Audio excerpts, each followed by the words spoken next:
the second night, gabi na. I woke up in the middle of the night. I would just assume this was between the witching hours. Kasi, Okay. um, so sumakit yung tiyan ko. So, conveniently enough, walang gising nung time na yun.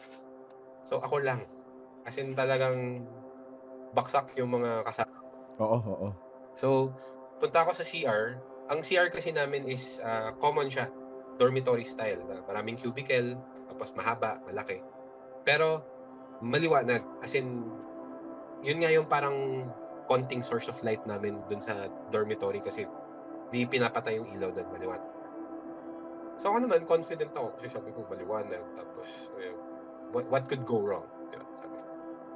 So CR ako kasi nga, nangingibaba yung sakit ng tiyan ko. Tapos, kinukwento ko nga to dun sa fiancé ko the other day. Sabi ko, dito ko na-test kung ano yung priorities ko, kung yung health ko ba or yung takot ko. Kasi, the moment I went into the cubicle, siguro just 2 minutes in, I would hear a girl crying.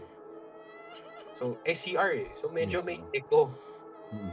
Talagang rinig ko, ano siya, iyak talaga siya, as in iyak. So, she was crying, and then it went on for like another 2 minutes.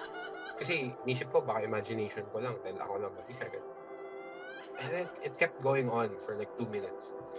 So, ang ginawa ko, nilabas ko yung suot kong Benedictine medal. Yes. Nung nilabas ko siya, hawak ko siya, tapos nagdadasal ako, Lord, Lord, through the power of Saint Benedict, please protect me from evil spirits. Tapos, nire-recite ko na yung Latin Okay. inscription. Oo. So, Cruz Sanctae Patri Benedicti, the Holy Cross of Saint Benedict. Tapos, yung Begone Satan, yung ganun. So, nung nag-start ako i-recite siya, in my mind, yung iyak, naging laughter. Okay. Babae na Wow. siya na tumatawa. Oo.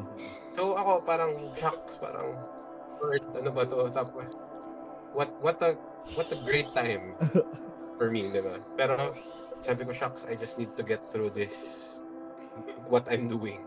And then I'm out. Tapos yun, paulit-ulit kong nire-recite yung Latin prayer hanggang nag-stop siya. So, nag-stop siya, and then sabi ko, okay, I'm in the clear. Okay. Tapos yun, tulog ako like nothing happened. And I Okay. didn't tell anyone the next day. I didn't tell yung Benedictine monk.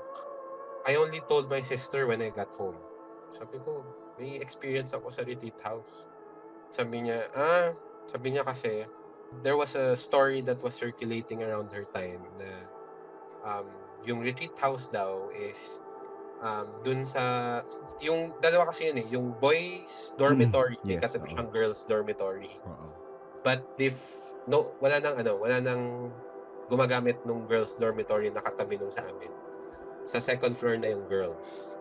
So apparently daw, the story was that way back, there was a parang cheerleader ata na nag-retreat doon and she hung herself. Oh my. Okay. Kasi she discovered that she was pregnant.